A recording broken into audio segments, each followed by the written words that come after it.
Back in late 80s, when we were skipping songs with a pencil, defending imaginary kingdoms, sword fighting with sticks, I was born. 10 years later, the entire film industry began slipping into digital filmmaking.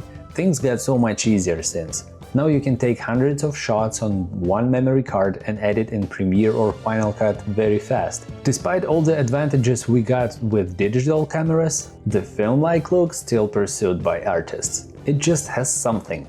This grain, halation on edges, colors. Many photographers are still using film cameras because of that. Today we can have both. All the beauty of the film and digital world advantages, brought by a film-like look color grading plugin called Dehancer. I've used this plugin for the intro of this video. It is very easy to use and comprehensive instructions will get your installation process as easy as possible. It is compatible with main video and photo editing apps. Also, they have made an app for iPhone and web version of a plugin where you can just drag and drop your photos and apply one of the 48 film presets.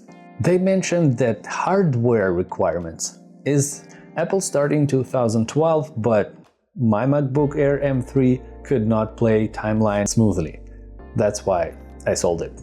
Optimization, that's what I would expect in updates of the plugin.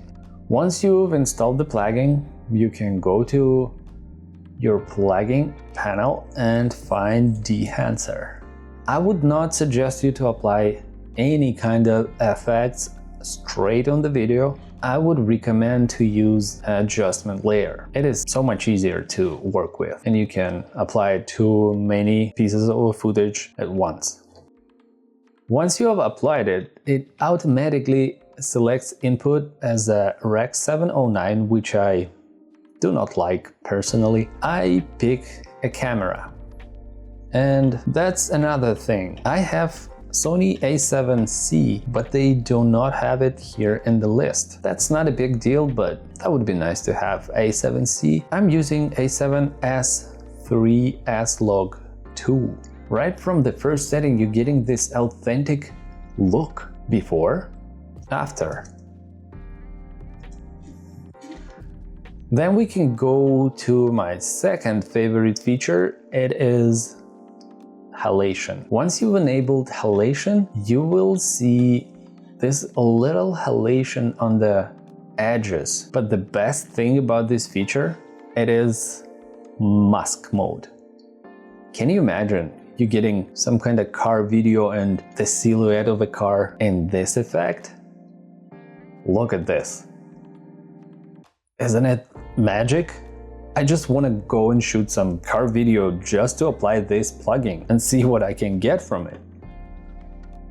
Another cool feature is blooming. When you enable it, it kind of adds some fade in the dark spots. It looks kind of like a dreamy, creamy movie from 90s. And of course, film grain. That's the best part. That's the best part after colors. From this flat footage, you're getting this quality picture. I feel like I'm sitting and watching old VHS cassette in the basement. I personally prefer Kodak version 3-250D. It just works the best for me personally. But you can pick one of 48. It opens up a lot of possibilities and opportunities to get any look you want, especially in this film-like look style.